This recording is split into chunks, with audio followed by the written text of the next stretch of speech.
Hello, hello, hello, and welcome to creating easy money habits and rituals to help you build clarity and financial understanding for yourself. My name is Amber, and I am a bookkeeper, and I'm currently starting to offer just a little bit of CFO type help on the side as well. So this is kind of going to be the focus here, is just getting you. One of the biggest things that I did for myself was just paying attention. Like half the battle was just looking at my money stuff. Um, And once I started to do that, everything else kind of got a lot more clear and a lot more um, easy to wrap my head around. Does that make sense? I would say. So here's what we're going to do. We are going to talk about daily habits, weekly habits, and monthly habits. And oddly enough, we are not going to go in that order. The reason for that is because in order to do the weekly habits, you need to have done the daily habits. In order to do the daily habits, you need to have done the monthly habits. So, we're going to kind of go out of order, but it's all going to make sense at the end. And when you get the document, they're in the same order, and then, but the checklist itself that you can print and put in like a laminate or something like that, just so you can kind of like check off when you've done the thing. That is going to be in a more consistent order for you, so it'll make more sense. Um, so yeah, let's hang out, get yourself something to drink, and just kind of go through what this is going to look like. Okay, so supplies that you're going to need in order to get started. You're going to want to have a calendar. This can be a paper, like print out a year's worth of paper calendars each month. Or it could be a planner that you buy at Target or Walmart or literally anywhere else. um, it could be a digital calendar. Digital calendars do have a benefit in that you can create recurring tasks on there, and so it's just automatically there for one of the things that we have to do. You're also going to want like a zip folder, and the document actually has my favorite ones on it, but they have smaller ones at Dollar Tree for like $1.25, and they're big enough that they'll hold like your Target receipts or Office Depot receipts, things like that. And then you are going to want to have the ability to get your bank app on your phone or the ability to check your bank information online. So that'll be essential. And then finally, you're going to want to have Google Drive, Dropbox, iCloud, OneDrive, or some other digital cloud file storage. And then finally, an external hard drive or a flash drive. You can get these at Walmart. I think I saw one today for $9.99, and it was 64 gigs. And let me just tell you that that will last you a lifetime. If you're only using it for receipts and work documents, it'll last you forever. If you start putting videos and photos on there, that's not going to last you so long. But I would suggest, if it's an external hard drive, you could do a lot more with that. But if it's just a flash drive, I would recommend keeping that to just receipts and things like that. Okay? The other thing I would say is that, especially if you're wanting an external hard drive, those can get kind of expensive, around the $70 to $150 range.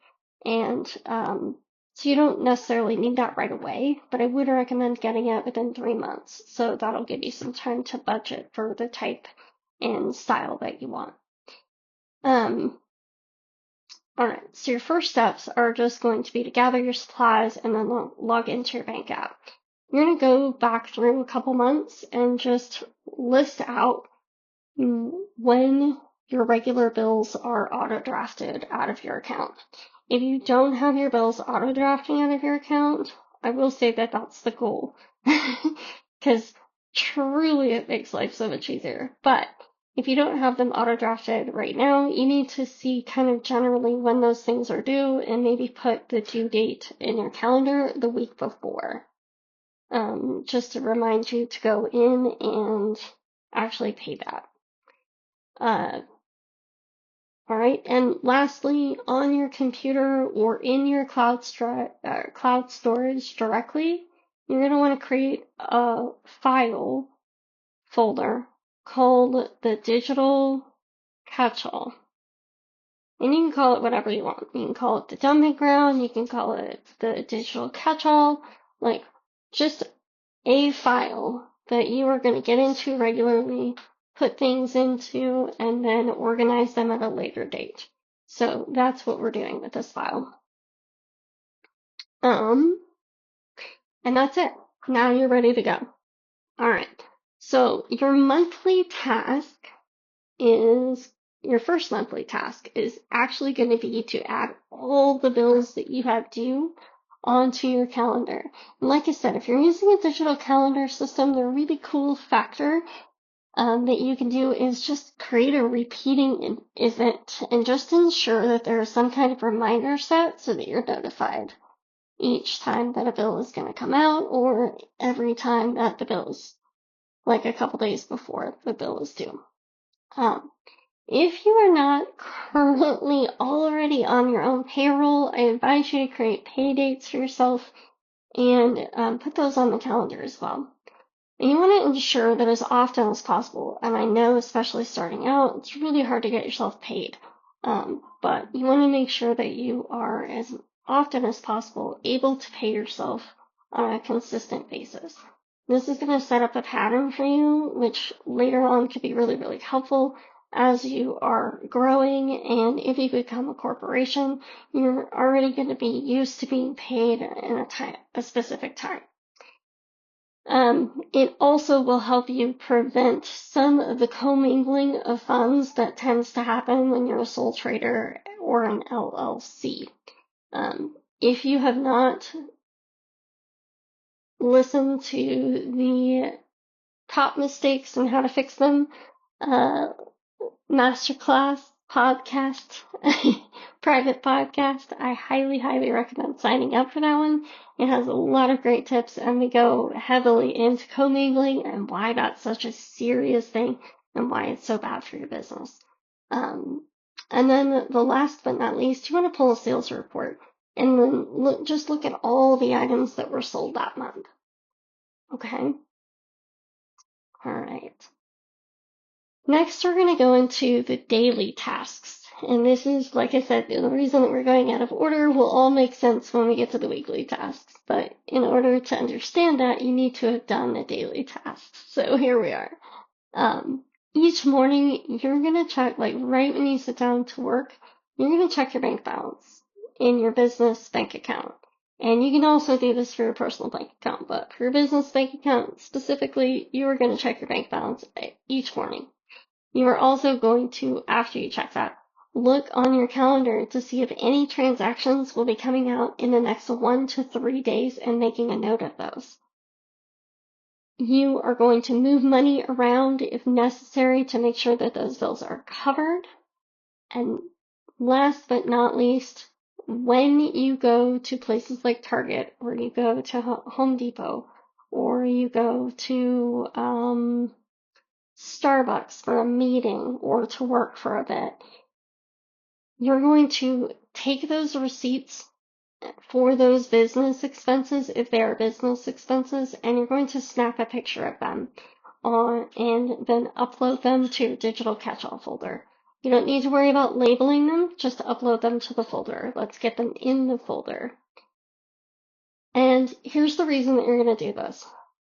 The ink on those receipts is very, very weak. Like it used to be. I have found receipts from 30 years ago in my parents' house, and they look pristine. There was something that they used in the ink to make it last forever. And now we have made it so that it breaks down better and we can recycle more and things of that nature, which is great. but it's really bad, and the IRS still requires us to have copies for 3, 7, 5, 7, and indefinitely in some cases. We need to be able to produce receipts if necessary at a later date. And so it's important to digitize all of those receipts. And if you don't, and you get audited, and you don't have a receipt, and let's say you go back to the place that you bought the thing, but they don't have the receipt either, what's now going to happen is that the IRS can say, well, you cannot prove that this was a business expense. And so therefore, we're not going to allow you to write this off. And not only are you going to have to amend your tax return, but now you're going to owe taxes. I'm sorry, not just taxes, but fines and fees in addition to that on those unclaimable expenses. And that's a problem. We want to make sure that we are doing that well. And it's really going to save you a lot of time if you do these steps as they happen. Meaning that if you I got an email today that says an invoice was generated for your website hosting. Cool. I'm going to download that and I'm going to throw it in the digital catch-all folder. And then when my weekly tasks come due, I'm going to deal with that receipt, right? But I need to have gotten the receipt. The other thing that happens when you start doing this process is that when you are able to hire a bookkeeper and begin the process of having them do the books, let's say you go to Costco or CVS. Well, CVS sells a hell of a lot of things, and so does Costco. And the other aspect of that is Costco, at least, sells office supplies. They sell office equipment. They sell electronic equipment.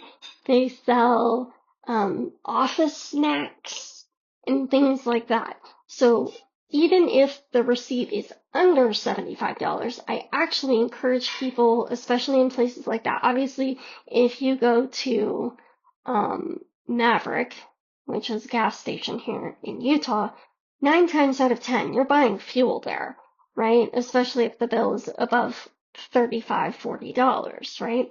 And so I can pretty well guess, and we could, without much hesitation, say, you spent money on gas there. But when we're going to somewhere like Costco or CVS or Walmart, they sell a lot of different stuff. And so being able to accurately account for those transactions is incredibly important. And what will help you save time in the future is being able to share these folders that you're about to create with your bookkeeper. And when the bookkeeper has a question like, hey, what did you buy at Costco? They can immediately go look for that date and that location in your digital receipt files. And then they can locate that themselves, and it will save everyone a whole lot of time because they don't have to create a spreadsheet with unknown transactions, and you don't have to try to remember at the end of the quarter what you did at the very beginning of the quarter, or for that matter, at the very beginning of the year. It just saves everyone a lot of time, and it's really good to have that documentation anyway, so you can kind of see what your spending trends are, if that makes sense. All right, so rant over, getting off the soapbox here. We're going to move on now to, again, all you're doing is shoving them in that file. You are going to work on that file later, but just ensure that every day those things are put in there, okay? And finally, we're going to move into our weekly tasks. You're going to go to your digital catch-all folder. This is where we're going to address that. And we're going to label each of the items that are in there. For instance, if you go to Target on 6/25/25, and you buy office supplies, you're going to label that as Target 6.5.25. I have a whole masterclass that I'm putting together on how to store your digital files and organize them. And I'd love for you to join me if you're interested in that. There will be a link in the attached document for this ritual podcast thing. And you can sign up for that there. If it's already out, you will actually get a link directly to the masterclass to watch it. But if not, if you sign up really soon after I record this, it may not be out yet, in which case you will be notified when it is out. All right. So you're going to label 6.5.25, and then let's say you have two receipts on the same day because you went and then you forgot something and you had to go back. And I know that you know what that's like because I can't be the only one. What you're going to do is go target 06.5.25. And if you have 3 or 4, I have clients who end up going to Home Depot 3 or 4 times in a day sometimes. We have really unique ways that we just stretch out the date to make it work. So that's how you're gonna label all of those. And then next, if you've missed any receipts or emails, you can download those items now and add them to the catch-all, relabel them, and move along. Okay? Move those files then after you've done you've done the labeling portion, we're going to move those files to the appropriate quarter and month folder. And that way they're all separated by year, by quarter, and by month. Okay? And then next you want to look over the calendar and see what bills will be paid the following week. And if you are on like a bi-weekly pay schedule, you'll want to look at what your paydays are as well. And that's it. You're all done. I know this seems really light and simple, and it's designed to be light and simple and maybe take a grand total of like 15 minutes out of your day, but that's the whole point. The point is that if you get this stuff done and you do it on a regular and consistent basis, it is a whole hell of a lot less work than trying to do it all for 6 to 8 months worth of stuff in a week. You know what I mean? So doing this every single day, every single week, and every single month will really, really help you like get in the habit of really seeing your money. Seeing that your balance is going down or that it's going up and you've had a good week or a good month, it really, really helps you just kind of keep everything together. And I really genuinely hope that this was helpful. We're actually going to I have a whole checklist for you and a couple of links and resources that are in the system in here. Again, if you are interested in the common bookkeeping mistakes people make and how to fix them, private podcast, I would love for you to sign up for that as well. I will leave a link for that in the bottom of the document. And I hope you all have a good day. I hope that this was helpful. I would love any feedback that you have for me on this. And I'll talk to y'all later. See ya. Bye.